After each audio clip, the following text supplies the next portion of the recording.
I have been caring for my 38-year-old son for 38 years, and my youngest son is 20, so it's been 20 years. One has brain damage due to a placental abruption and a traumatic delivery.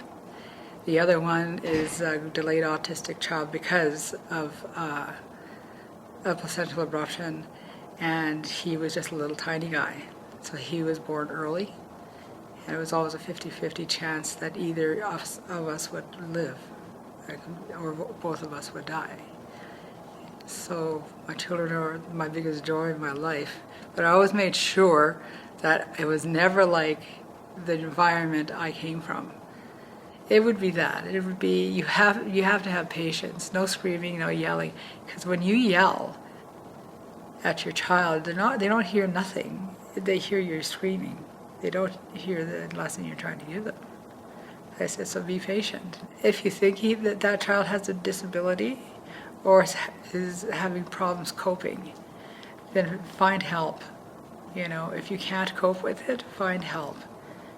And that's the most important thing, because this is their brain, this is their life.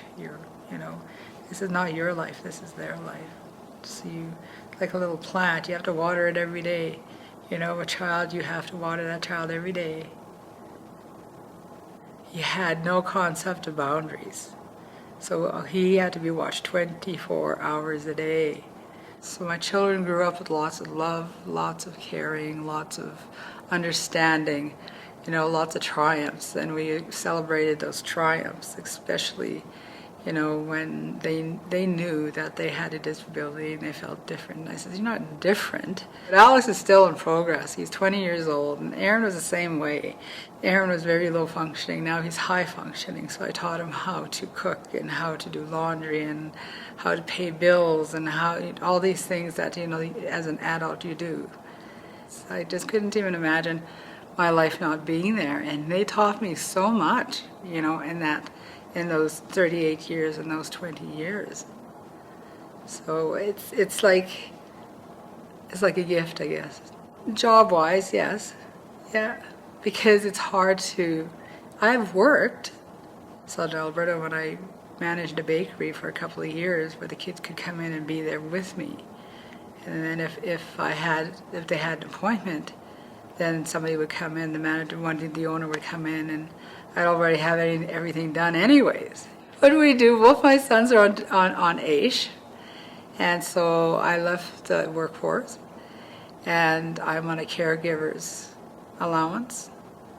So we take all our money, and we bunch it in together, and everybody at the end of it has a portion. So we all put a portion in for food, we all put a portion in for bills. I worry about my sons, yes. Yeah.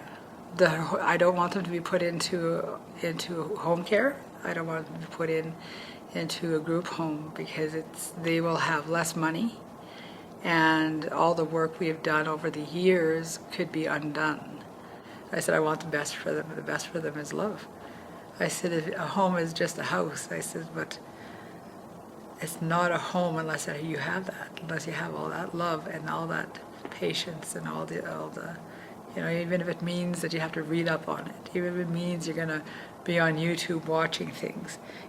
In the end, the gifts that they give you are greater than anything you'll ever get in life.